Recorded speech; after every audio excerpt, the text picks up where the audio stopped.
আসিব ফিরে এই বাংলার তীরে কবি জীবনানন্দ দাশের একটি বিখ্যাত কবিতা। আর এই কবিতাকে বাংলাদেশ থেকে পলায়নরত খনি হাসিনা আজকে নতুন করে রচনা করেছেন। এই বাংলাদেশের মাটিতে আবার আসিব ফিরে, হয়তো আনসার লীগ হয়ে, নয়তো ইসকন লীগ হয়ে। এটাই হচ্ছে হাসিনার আজকে নতুন কবিতার নতুন ভার্সন। প্রিয় বন্ধুগণ, আজকে সারা বাংলাদেশে বাংলার মানুষ আওয়াজ তুলেছে। এই বাংলাদেশে হিন্দুত্ববাদী শক্তি, ভারতীয় কোনো আগ্রাসন তাবেদারি চলতে দেওয়া হবে না। এই বাংলাদেশের মাটি শহীদ তিতুমিরের মাটি, এই বাংলাদেশ হাজী শরীয়তুল্লাহর বাংলাদেশ, এই বাংলাদেশ শহীদ মীর মুগ্ধের বাংলাদেশ, এই বাংলাদেশ শহীদ আবু সাঈদের বাংলাদেশ।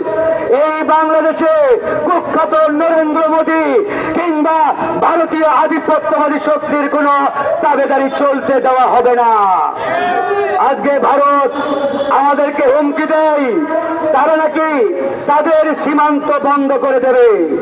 আমরা বলতে চাই, তোমরা তোমাদের সীমান্তে কাটা তার তুলে দিয়ে সেখানে সিসার প্রাচীর ঢেলে দাও।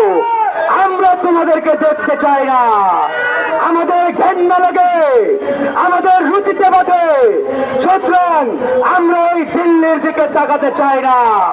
প্রিয় বন্ধুগণ, আজকে এই বাংলাদেশে পরিকল্পিতভাবে একটি সাম্প্রদায়িক দাঙ্গা লাগানোর চেষ্টা করা হচ্ছে।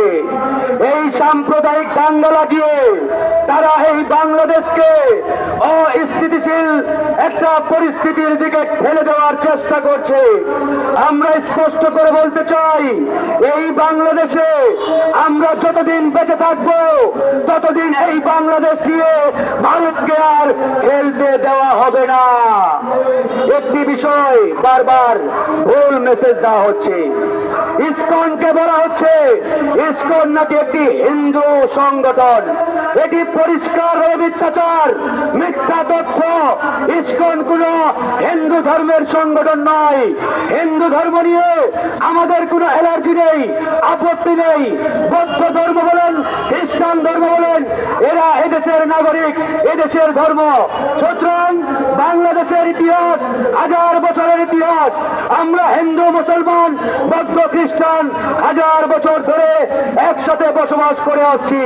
কিন্তু আজকে ধর্মকে ব্যবহার করে, ধর্মের ব্যানারকে সামনে রেখে যারা উগ্রবাদী এবং সন্ত্রাসী কার্যক্রম চালাচ্ছে, সেই সন্ত্রাসী সংগঠন ইসকনকে সন্ত্রাসী ছাত্রলীগের মতো অনতি বিলম্বে নিষিদ্ধ করতে হবে। এখানে পরিষ্কার বক্তব্য, এই সরকার যদি ইসকনের প্রতি উদারতা দেখায়, দুর্বলতা দেখায়, তাহলে এই সরকারের বিরুদ্ধে আমরা কঠোর হতে বাধ্য হব। ডক্টর মোহাম্মদ ইউনূসকে বলতে চাই, আপনি যে চেয়ারে বসে রয়েছেন, এই চেয়ার আমার আপনার এদেশের হাজারো শহীদের রক্তের উপরে দাঁড়িয়ে আছে। আপনি এই রক্তস্নাত চেয়ারে বসে রয়েছেন। এই চেয়ারে বসে শহীদদের রক্তের সাথে বেইমানি করার কোনো সুযোগ নেই। আজকে এই সরকার যদি উগ্রবাদী সন্ত্রাসী সংগঠন ইসকনের প্রতি ন্যূনতম দুর্বলতা দেখায়, তাহলে আমরা ছাত্র জনতা রাজনৈতিক দলগুলো চূড়ান্ত সিদ্ধান্ত নিতে বাধ্য হব। আমাদের চোখ ঢাকার দিকে, আমাদের চোখ দিল্লির দিকে নয়। যে সকল রাজনৈতিক নেতারা এখনো মনে করেন আপনাদের ক্ষমতার খুঁটি দিল্লিতে গাড়া রয়েছে, আমরা বলতে চাই, সময় আছে, সুযোগ আছে, শুধরান। আর যদি না শুধরান, তাহলে আপনাদের পরিণতি খনি হাসিনার মতো হবে। মনে রাখতে হবে, বাংলাদেশের ক্ষমতার উৎস এদেশের জনগণ। সুতরাং ছাত্র জনতার শক্তির উপরে আস্থা রাখেন, ভরসা করেন। দিল্লির দিকে কিংবা দিল্লিকে নম নম করা, দিল্লিকে পূজা করার কোনো সুযোগ নেই। যারা পূজা করছেন এখনো সময় আছে, আমরা আহ্বান জানাই ফিরে আসেন, নয়তো বাংলাদেশের জনগণ চূড়ান্ত সিদ্ধান্ত নেবে আপনাদের জায়গা ঢাকায় নাকি দিল্লিতে। সুতরাং বন্ধুগণ, কথা আর বাড়াতে চাই না, আমরা কিছুক্ষণের মধ্যেই মিছিল শুরু করব। মিছিলের পূর্বে একটাই বার্তা, একটাই আহ্বান, বাংলাদেশের মাটিতে উগ্র সন্ত্রাসী সংগঠন ইসকনের কোনো জায়গা নেই। এই ইসকনকে অনতিবিলম্বে নিষিদ্ধ করতে হবে এবং বাংলাদেশের তরুণ আইনজীবী সাইফুল হত্যায় যারা জড়িত তাদেরকে অনতিবিলম্বে বিচারের কাঠগড়ায় দাঁড় করাতে হবে। আমি এখন আগামীকালকের কর্মসূচি ঘোষণা করে আমার বক্তব্য শেষ করব।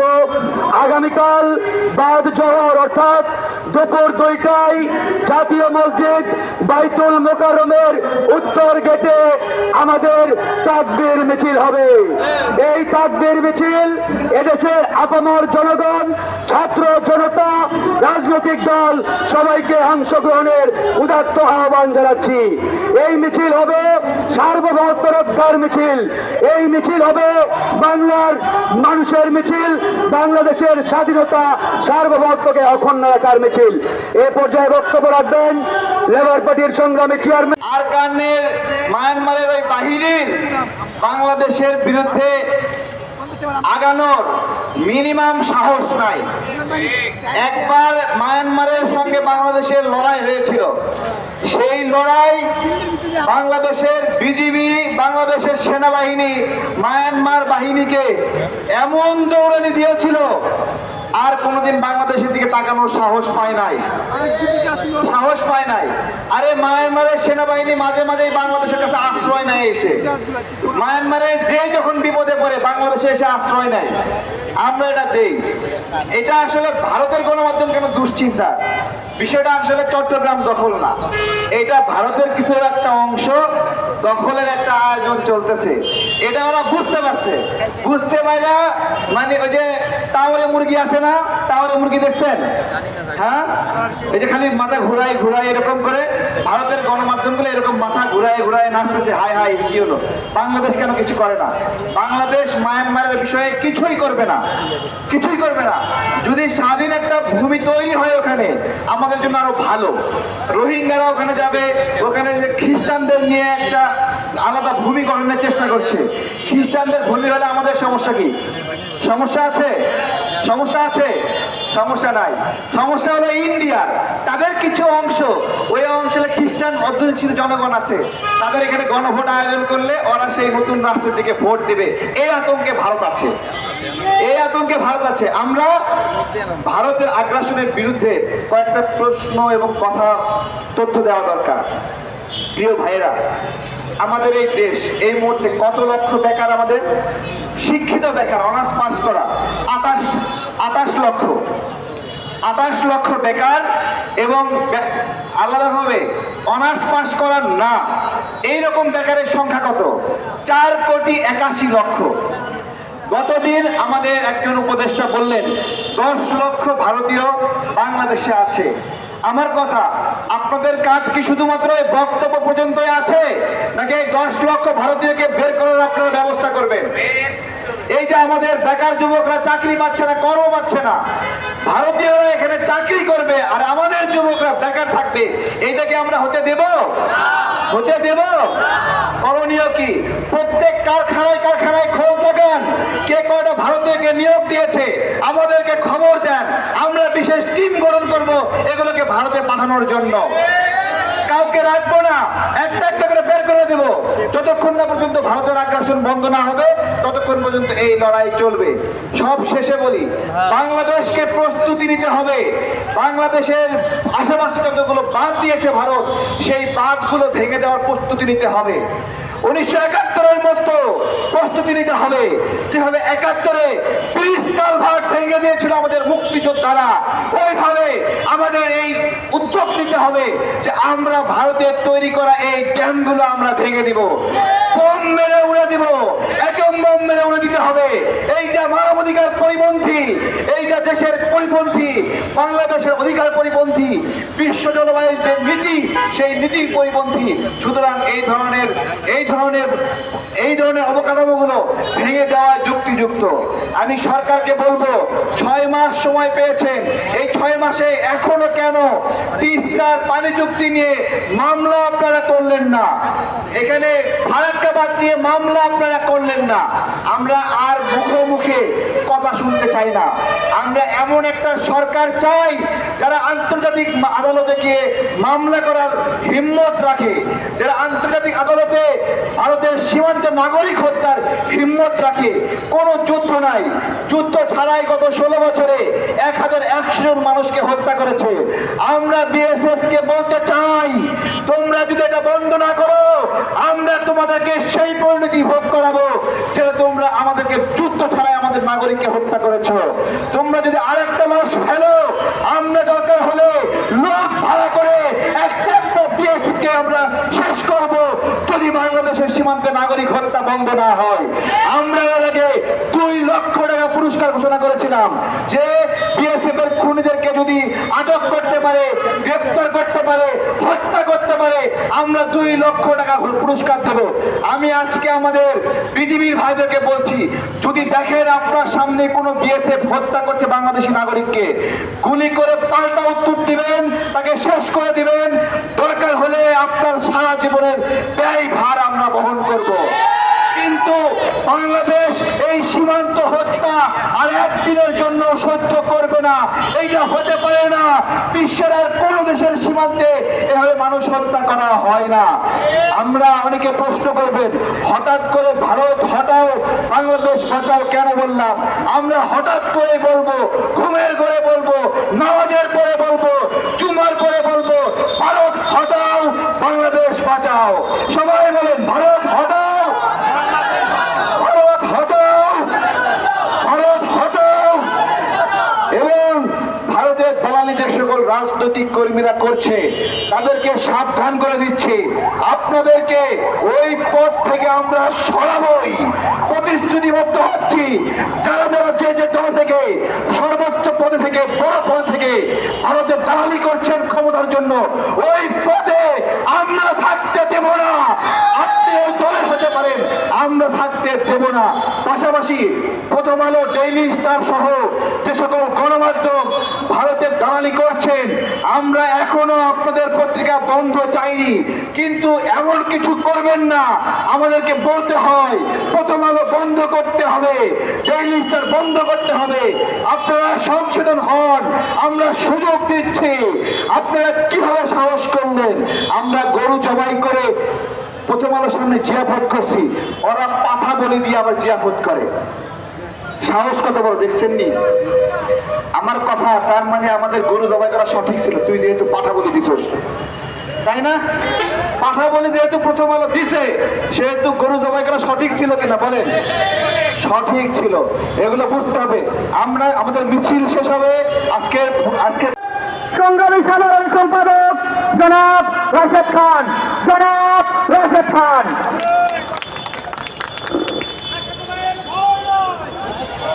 সংগ্রামী সাথী ও বন্ধুগণ, ভারতীয় আগ্রাসন এবং আধিপত্যবাদের বিরুদ্ধে আজকের এই যুব সমাবেশের সম্মানিত সভাপতি এবং আজকের এই অনুষ্ঠানের নেতৃবৃন্দ আমাদের মাঝে আছেন। গণ অধিকার পরিষদের সংগ্রামী সভাপতি, ডাকসুর সাবেক ভিপি, আজকের এই অনুষ্ঠানের সম্মানিত প্রধান অতিথি গণনেতা নুরুল হক নূর, আমার সামনে সাংবাদিক ভাইরা এবং আজকের এই অনুষ্ঠানের সম্মানিত নেতৃবৃন্দ, আপনাদের সকলকে গণ অধিকার পরিষদের পক্ষ থেকে আন্তরিক শুভেচ্ছা এবং অভিনন্দন। এইখানে সবাই স্লোগান দিয়েছে, দিল্লি না ঢাকা, দিল্লি না ঢাকা, দিল্লি না ঢাকা। ভারতীয় আগ্রাসন রুখে দাও জনগণ, ভারত তাদের মামাবাড়ি, বাংলা ছাড়ো তাড়াতাড়ি, আমি এই স্লোগান ধরেছিলাম নির্বাচনের আগে। এই স্লোগান আমি দেখলাম ভারতীয় কয়েকটি গণমাধ্যমে, সেখানে তারা সম্প্রচার করেছে। সেখানে তারা হেডলাইন দিয়েছে মন্দিরে আগুন দেওয়ার আহ্বান, হিন্দুদের বাড়িঘর ভাঙার আহ্বান। সংগ্রামী সাথী ও বন্ধুগণ, 2018 সালের পর থেকে আপনারা দেখেছেন বাংলাদেশে ভারতীয় আধিপত্যবাদ এবং আগ্রাসনের বিরুদ্ধে যে সংগঠনটি সব থেকে বেশি সোচ্চার ভূমিকা রেখেছে, সেই সংগঠনটির নাম ছাত্র অধিকার পরিষদ, যুব অধিকার পরিষদ। আমরা যখন ঢাকা বিশ্ববিদ্যালয় ক্যাম্পাসে ভারতের আগ্রাসনের বিরুদ্ধে প্রতিবাদ করেছিলাম, তখন ডাকসুতে আমাদেরকে হত্যা চেষ্টা করা হয়েছিল। আমাদের সভাপতি নুরুল হক নূর, সেই সময়কার ডাকসুর ভিপি, আপনারা দেখেছেন তার রুমের মধ্যে কিভাবে ওই কুলাঙ্গার সাদ্দাম এবং সঞ্জিদের নেতৃত্বে ভারতীয় এদেশীয় রয়ের এজেন্টরা আমাদের হত্যার চেষ্টা করেছিল। আমাদের নেতৃবৃন্দরা, সেই তুহিন ফারাবি এবং এপিএম সুয়েল, আপনারা ভুলে যাননি, তারা আইসিতে ছিল, কারুর কারুর মেরুদণ্ড ভেঙে দেওয়া হয়েছিল। আমাদের সভাপতি নুরুল হক নূর সহ আমাদের উপর যে হত্যা চেষ্টা করা হয়েছিল, পুরো বাংলাদেশের মানুষ আপনারা জানেন। এর আগে কেউ আনুষ্ঠানিকভাবে রাজপথে নেমে ভারতের আগ্রাসনের বিরুদ্ধে প্রতিবাদ করে নাই। একমাত্র সংগঠন ছাত্র অধিকার পরিষদের নেতৃত্বে সেই দিন আমরা ভারতীয় আগ্রাসনের বিরুদ্ধে প্রতিবাদ করেছিলাম। এরপরে স্বাধীনতার সুবর্ণ জয়ন্তী অনুষ্ঠান, সেখানে শেখ হাসিনা স্বৈরাচার আর এক স্বৈরাচার মোদিকে সেই অনুষ্ঠানের প্রধান অতিথি করেছিল। আমরা ওই সময় এত বড় সংগঠন হই নাই, আমরা তরুণরা, আমরা মোদিকে প্রতিহত করার ঘোষণা দিয়েছিলাম। আমরাই কিন্তু সর্বপ্রথম নেমেছিলাম, অন্য কোনো দল নামে নাই, এমনকি হেফাজতে ইসলামও নামে নাই। সেই সময় আমাদের 64 জন নেতৃবৃন্দকে গ্রেপ্তার করা হয়েছিল। এই যুব অধিকার পরিষদের সাংগঠনিক সম্পাদক মুমতাজুল সহ আমাদের নাই নেত্রী মায়া সহ অসংখ্য নেতৃবৃন্দকে গ্রেপ্তার করা হয়েছিল। ছাত্রনেতা রবিউল আলামী নাটিয়া সজল সহ আপনারা দেখেছেন এই শাহবাগ থানায় সেই এডিসি কুখ্যাত হারুনের নেতৃত্বে তাদেরকে ঝুলিয়ে নির্মমভাবে নির্যাতন করা হয়েছিল। তাদের চোখে গোলমরিচের গুঁড়া দেওয়া হয়েছিল, তাদের অন্ডকোষে একের পর এক লাথি মারা হয়েছিল। তাদেরকে রিমান্ডে ব্যাপকভাবে হত্যা চেষ্টার উদ্দেশ্যে ওই এডিসি কুখ্যাত হারুন তাদের উপর হামলা করেছিল, নির্যাতন করেছিল। এই গণ অধিকার পরিষদ আপনারা দেখেছেন, আমাদের দল ঘোষণার পর থেকে আমরা ভারতীয় আধিপত্য এবং আগ্রাসনের বিরুদ্ধে অসংখ্য সমাবেশ এবং প্রতিবাদ করেছি। আমরা এই পল্টনে আপনারা দেখেছেন 7ই জানুয়ারি নির্বাচনের আগে এবং 28 অক্টোবরের পরে আমরাই সর্বপ্রথম স্লোগান দিয়েছিলাম, হাসিনা মোদির নির্বাচন রুখে দাও জনগণ। এখানে সাংবাদিক ভাইরা, আপনাদের কাছে সেই ফুটেজ এখনো পর্যন্ত সংরক্ষিত আছে। চ্যালেঞ্জ করে বলতে পারি, এই স্লোগান বাংলাদেশের আর কোন সংগঠন আমাদের আগে দেয় নাই। হাসিনা মোদির নির্বাচন রুখে দাও জনগণ। এটি হলো গণ অধিকার পরিষদ।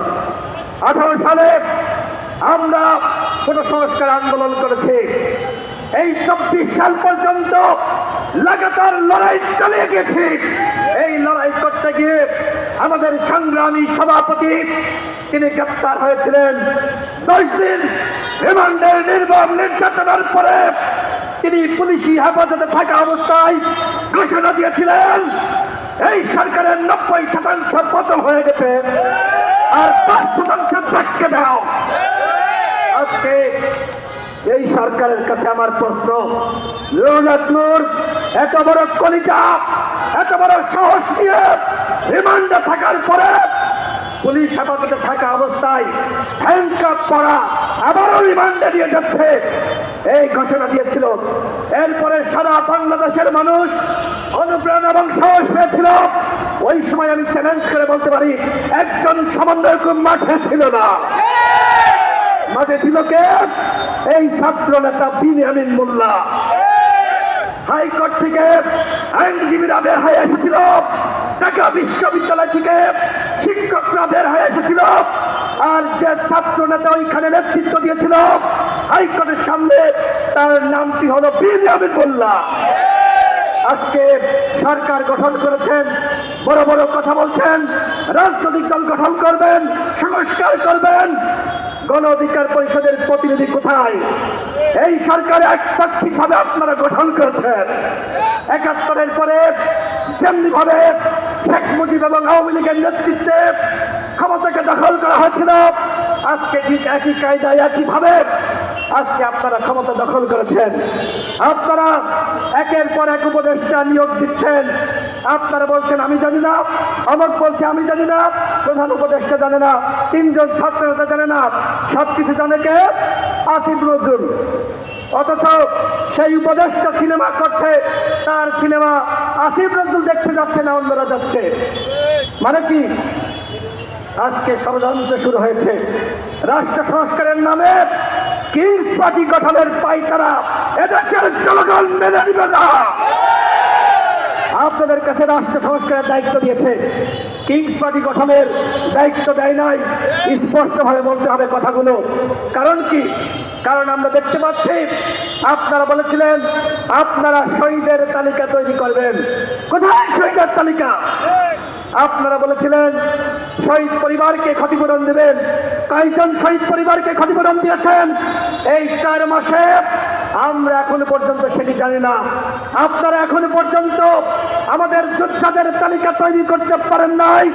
এখনো পর্যন্ত হাসপাতালের বিছানায় তারা কাঁপছে। তাহলে কি করলেন? রাষ্ট্র সংস্কার করতে চাচ্ছেন, ভালো কথা, আমরা আপনাদেরকে সহযোগিতা করছি। কিন্তু আপনারা যে ধরনের বক্তব্য দিচ্ছেন, রাজনৈতিক দলগুলোকে দোষারোপ করে আপনারা বলছেন আজকে আমরা নাকি নির্বাচন চাচ্ছি, আমরা নাকি আপনাদেরকে ব্যর্থ করতে চাই।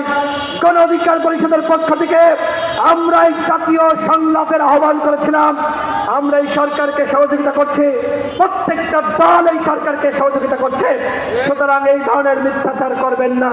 প্রত্যেকটা দল সংস্কার চাই। সর্বশেষ বলবো, বিএনপি তার অবস্থান ক্লিয়ার করেছে, অন্যান্য দল তার অবস্থান ক্লিয়ার করেছে। গণ অধিকার পরিষদ শুরু থেকেই বলে আসছে আওয়ামী লীগকে নিষিদ্ধ করতে হবে।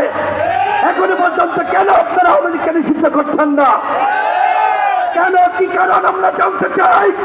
আগামী নির্বাচনে স্পষ্ট বলে বলছি, আগামী নির্বাচনে যদি আপনারা আওয়ামী লীগকে নির্বাচনে নেওয়ার কোন ধরনের প্রেক্ষাপট তৈরি করেন, আমরা নির্বাচন কমিশন ঘেরাও করব। আগামী নির্বাচনে গণহত্যাকারী দল আওয়ামী লীগ, জাতীয় পার্টি এবং 14 দলের দোসররা নির্বাচনে অংশ নিতে পারবে না। ভারতের সাথে কোনো প্রীত চলবে না।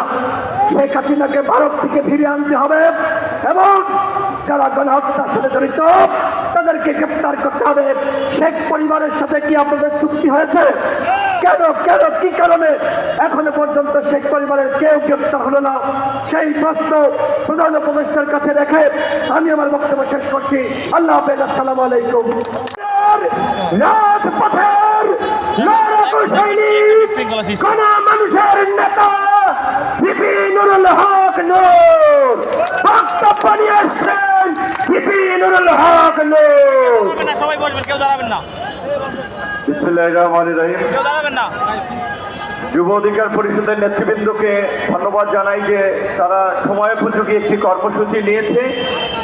ভারতীয় আগ্রাসন এবং আধিপত্যবাদের বিরুদ্ধে যুব অধিকার পরিষদ তাদের প্রতিষ্ঠা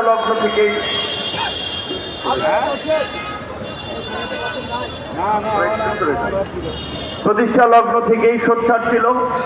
আজকেও যখন দেশে নতুন করে এই অন্তর্বর্তীকালীন সরকারকে অস্থিতিশীল করার জন্য ভারতীয় আগ্রাসনের ষড়যন্ত্র চলছে, আধিপত্যবাদীদের ষড়যন্ত্র চলছে, যুব অধিকার পরিষদ ঠিকই সেই সময় একটা যুব সমাবেশের ডাক দিয়েছে। গণ অধিকার পরিষদের নেতৃবৃন্দ বক্তব্য রেখেছেন। অন্যান্য নেতৃবৃন্দ যুব সংগঠনের বক্তব্য রেখেছেন, সাংবাদিক ভাই বোনেরা আছেন। নামাজ শুরু হয়ে যাবে, এই জন্য খুব সংক্ষিপ্তভাবেই বলতে হচ্ছে। আজকে বাংলাদেশের যে সংকট তৈরি হয়েছে, বিশেষ করে শেখ হাসিনার পতন পরবর্তী ভারতের সাথে যে বাংলাদেশের সংকট, আমরা মনে করি যে সেই সংকটের জন্য দায়ী ভারত। সরকারের পক্ষ থেকেও সুস্পষ্ট বার্তা ছিল, রাজনৈতিক দলগুলোও বলেছে ভারতের সাথে বাংলাদেশের যে কূটনৈতিক সম্পর্ক সেটি স্বাভাবিকভাবেই চলবে। তবে আওয়ামী লীগকে যেভাবে তারা দাস দাসীর মতো ব্যবহার করেছে, এই অভ্যুত্থান পরবর্তী বাংলাদেশের সরকার কিংবা কোনো রাজনৈতিক দলকে সেভাবে দাস দাসীর মতো ব্যবহার করতে পারবে না। যার ফলেই ভারতের দিক থেকে এই প্রতিক্রিয়াগুলো আমরা দেখতে পাচ্ছি। বাংলাদেশকে নিয়ে সংঘবদ্ধভাবে ভারতের গণমাধ্যম, তাদের রাজনৈতিক দলের নেতৃবৃন্দ, নাগরিক সমাজ সংঘবদ্ধভাবে অপপ্রচার এবং প্রোপাগান্ডা চালাচ্ছেন যে বাংলাদেশে সংখ্যালঘুদের উপরে নির্যাতন হচ্ছে, নিপীড়ন হচ্ছে, মন্দির ভাঙচুর হচ্ছে, যা একেবারেই ভিত্তিহীন এবং অসত্য। আমরা ভারত সহ সমস্ত বিদেশি গণমাধ্যমকে আমন্ত্রণ জানাবো, আপনারা বাংলাদেশে এসে বাংলাদেশের গ্রামগঞ্জে ঘুরে দেখুন কোথায় হিন্দুদের উপরে আক্রমণ হয়েছে, কোথায় মন্দিরে আক্রমণ হয়েছে। যেই দু একটি ঘটনা ঘটেছে এগুলো রাজনৈতিক ঘটনা। আওয়ামী লীগের আমলে হিন্দু হয়েও যারা মুসলমান কিংবা হিন্দুদের উপরে নির্যাতন নিপীড়ন চালিয়েছে, জনরোষে জনক্ষোভে আজকে তাদের নামে মামলা হচ্ছে, কোথাও বিচ্ছিন্ন হামলা মামলার ঘটনা ঘটছে। এটি কোনো সামগ্রিক ঘটনা না। কাজে আমরা ভারতের মিডিয়া সহ আন্তর্জাতিক গণমাধ্যমকে বলবো বিষয়টি সঠিকভাবে আপনারা তুলে ধরবেন। ভারতের বিক্রম মিস্ত্রি পররাষ্ট্র সচিব এখানে এসেছে, দেখেছেন ওই যে বলে খেলার নাম বাবাজি। আগে যারা আসতো পায়ের উপরে পা তুলে কথা বলতো, এখন দেখেছেন তো বাংলাদেশের পররাষ্ট্র সচিবের সাথে কথা বলে বিনয়ের সাথে মার্জিত ভাবে। কাজে আপনি যদি মাথা উঁচু করে দাঁড়ান, আপনার প্রতিপক্ষ সেভাবেই আপনাকে সম্মান করবে। এই পরিবর্তিত বাংলাদেশে আজকে সমস্ত রাজনৈতিক দলগুলো দাবি জানিয়েছে, গত 16 বছরে শেখ হাসিনার আমলে ভারতের সাথে যে সকল অন্যায্য এবং দেশ বিরোধী চুক্তি হয়েছে, সমস্ত চুক্তি জনসম্মুখে প্রকাশ করা। একই সাথে বাংলাদেশের মানুষের যে আকাঙ্ক্ষা সেটি ভারতকে জানিয়ে দেওয়া। ভারত যদি আমাদের সাথে সুসম্পর্ক রাখতে চায়, বন্ধুত্ব করতে চায়, সেই সম্পর্ক হবে দু দেশের মানুষের স্বার্থ সংশ্লিষ্ট বিষয়ে। আজকে বাংলাদেশ এবং ভারতের যে 54টি অভিন্ন নদী, সেই 54টি অভিন্ন নদীর পানি বাংলাদেশ পশ্চিমকালেও পায় নাই। কাজে আমরা এই অন্তর্বর্তীকালীন সরকারকে বলবো, প্রয়োজনে আন্তর্জাতিক আদালত থেকে শুরু করে জাতিসংঘের দ্বারস্থ হন, কিন্তু আমাদের 54 অভিন্ন নদীর ন্যায্য হিস্সা, তিস্তা চুক্তি আমাদেরকে বাস্তবায়ন করতে হবে। আমরা ইউনুস সরকারকে অনুরোধ জানাবো, ভারত যদি তিস্তা চুক্তিতে সায় না দেয়, প্রয়োজনে চীনকে নিয়ে আপনারা তিস্তা মহাপরিকল্পনা বাস্তবায়ন করেন।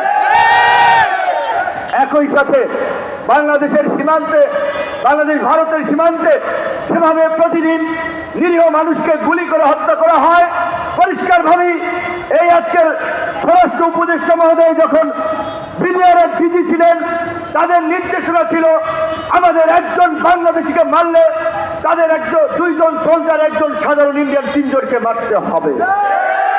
আমরা আজকে বিডিআরকে এই কথাই স্মরণ করে দিতে চাই, সীমান্তে একজন বাংলাদেশি লাশ পড়লে আপনারা পাল্টা 2টো লাশ ফলাবেন। আমরা শান্তিপূর্ণ জাতি, আমরা শান্তিপ্রিয় মানুষ, আমরা অশান্তি যুদ্ধ বিগ্রহ চাই না। কিন্তু ওই যে ভারতের ক্ষমতাসীন দলের এই যে উগ্র হিন্দুত্ববাদীরা সীমান্তের ওখানে এসে স্লোগান দিচ্ছে, বাংলাদেশে ঢোকার চেষ্টা করা হচ্ছে, আমরা তাদেরকে হুঁশিয়ারি দিয়ে বলতে চাই, তোমরা যদি এই সমস্ত বিশৃঙ্খলা উস্কানি বন্ধ না করো, বাংলাদেশের জনগণ বসে থাকবে না। সরকার প্রশ্নে 2টো কথা বলে শেষ করতে চাই।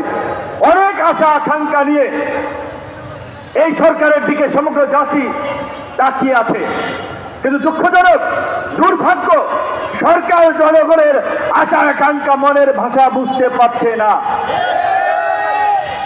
জুলাই বিপ্লবে ফ্যাসিস্ট শাসনের পতনে বাম ডান সমস্ত রাজনৈতিক দল, নাগরিক সমাজ, শিল্পী, সাহিত্যিক সকলের যে একটা জাতীয় ঐক্য তৈরি হয়েছিল, সকলের প্রত্যাশা ছিল এই বাংলাদেশকে পুনর্গঠন করার জন্য, হাসিনার পতন পরবর্তী নতুন বাংলাদেশ বিনির্মাণ করার জন্য আন্দোলনের অংশীদারদেরকে নিয়ে জাতীয় সরকার গঠন করা হবে, রাষ্ট্র সংস্কার করা হবে। কিন্তু দুঃখজনক আমরা দেখলাম যাদেরকে আমরা সরকার গঠনের দায়িত্ব দিলাম তারা তাদের সার্কেলের বন্ধু বান্ধব 4টা লোকজনকে নিয়ে এই সরকার গঠন করলেন, মানুষকে হতাশ করলেন, আন্দোলনকারী নেতৃবৃন্দ, রাজনৈতিক দল সকলকে আঘাত দিলেন, যার ফলে এখন রাজনৈতিক দলগুলো দ্রুত সময়ে নির্বাচন চাচ্ছে। এখন রাজনৈতিক দলগুলো সরকারের কর্মকাণ্ডে সন্দেহ সংশয় প্রকাশ করছে। যেখানে জুলাই বিপ্লবে কিংবা 5ই আগস্টের পরে 8ই আগস্ট পর্যন্ত যে আপনাদের প্রতি সর্বজনীন সর্বদলীয় সমর্থন ছিল, এখন কেন সেটিতে ভাটা পড়ছে? আমাদের একজন উপদেষ্টা বলেছেন রাজনৈতিক দলগুলো সরকারকে ব্যর্থ প্রমাণ করতে চায়, তারা রাজনৈতিক দলগুলোই সংস্কার করতে চায়। আমরা তো বলেছিলাম যে আগে সংস্কার পরে নির্বাচন, প্রয়োজনে যদি 2 বছর এই সরকারকে থাকতে হয়, 5 বছরও যদি এই সরকারকে থাকতে হয়, এই সরকার থাকবে, সেই সমর্থন আমরা দেব। কিন্তু যারা সরকারে গেছেন তাদের তো আউটলুকটা, দৃষ্টিভঙ্গিটা সার্বজনীন থাকতে হবে। তাদের দৃষ্টিভঙ্গি যদি নির্দিষ্ট কোনো রাজনৈতিক দল সংগঠনের প্রতি হয়, তাহলে তো আপনারা সবার সমর্থন পাবেন না। যে রাজনৈতিক দলগুলো আপনাদেরকে আনকন্ডিশনাল সমর্থন দিয়েছিল, কেন তারা এখন আপনাদের কর্মকাণ্ডে সন্দেহ সংশয় প্রকাশ করছে? সেই কারণ ফাইন্ড আউট করতে হবে। আমি এখনো অস্থির হতে চাই না, এখনো অধৈর্য হতে চাই না, আরো কিছুদিন ধৈর্য ধরতে চাই, আরো কিছুটা সময় দেখতে চাই। অনেক রক্ত ত্যাগের বিনিময়ে 53 বছরে একটিবার এই বাংলাদেশে গণ অভ্যুত্থান আমরা ঘটিয়েছি 2024 সালে। কাজে এই গণ অভ্যুত্থানের সরকারকে দিয়ে আমরা যদি এই ভারতীয় আগ্রাসন ঠেকাতে একটা শক্তিশালী পররাষ্ট্র নীতি গ্রহণ করতে না পারি, রাজনীতিতে সংস্কার না করতে পারি, নির্বাচন কমিশন, বিচার বিভাগ, মানবাধিকার কমিশনের মতো কিছু রাষ্ট্রীয় প্রতিষ্ঠান গড়ে তুলতে না পারি, সেটা আমাদের জন্য দুর্ভাগ্যের হবে।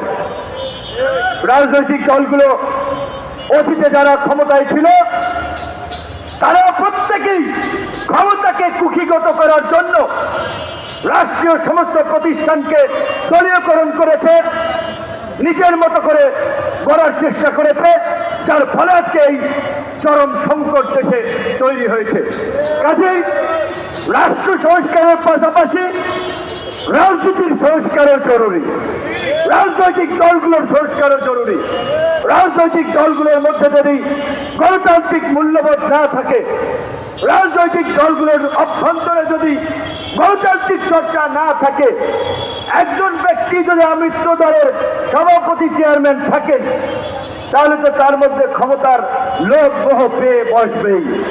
কাজেই রাজনৈতিক দলগুলোর মধ্যেও গণতান্ত্রিক মূল্যবোধের চর্চাকে প্রসারিত করতে হবে।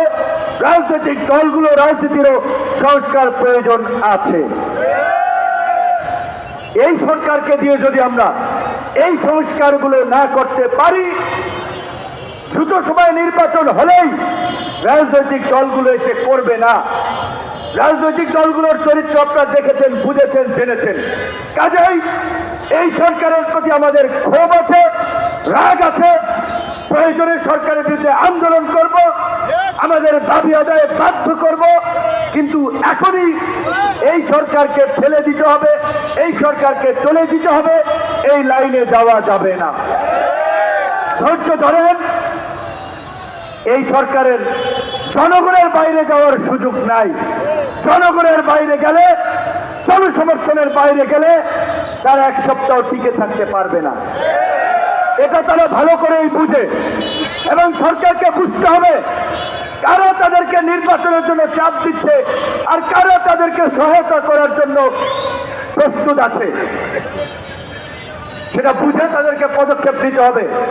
পরিষ্কারভাবেই বলছি যে রাষ্ট্র সংস্কার ছাড়া শুধু একটা নির্বাচন হলে এই শহীদদের আত্মত্যাগ বৃথা যাবে। এই শহীদদের যে আকাঙ্ক্ষার বাংলাদেশ, সেই বাংলাদেশ আমরা পাবো না। নির্বাচনের রোডম্যাপ এবং প্রস্তুতি চলবে, রাষ্ট্র সংস্কারও চলবে। সরকারকে তার কাজে কর্মে স্বচ্ছতা, জবাবদিহিতা থাকতে হবে। জনগণের সামনে জবাবদিহিতা করতে হবে। সরকারের উপদেষ্টাদের রাজনৈতিক নেতাদের মতো বক্তব্য দেওয়া উচিত না। আপনাদেরকে মনে রাখতে হবে, আপনার সমস্ত রাজনৈতিক দলের প্রতিনিধি ওইখানে, আপনারা কোনো দলের প্রতিনিধি না। কাজে এমন বক্তব্য দিবেন না যেটাতে কোনো গোষ্ঠী ক্ষুব্ধ হয়, রাজনৈতিক দলের বিপক্ষ যায়। আমরা আপনাদেরকে সহযোগিতা করতে চাই। যুব অধিকার পরিষদ আজকে এই ভারতীয় আগ্রাসন এবং আধিপত্যবাদের বিরুদ্ধে এই যুব সমাবেশের মাধ্যমেও তারা আপনাদের প্রতি সমর্থন ব্যক্ত করেছে।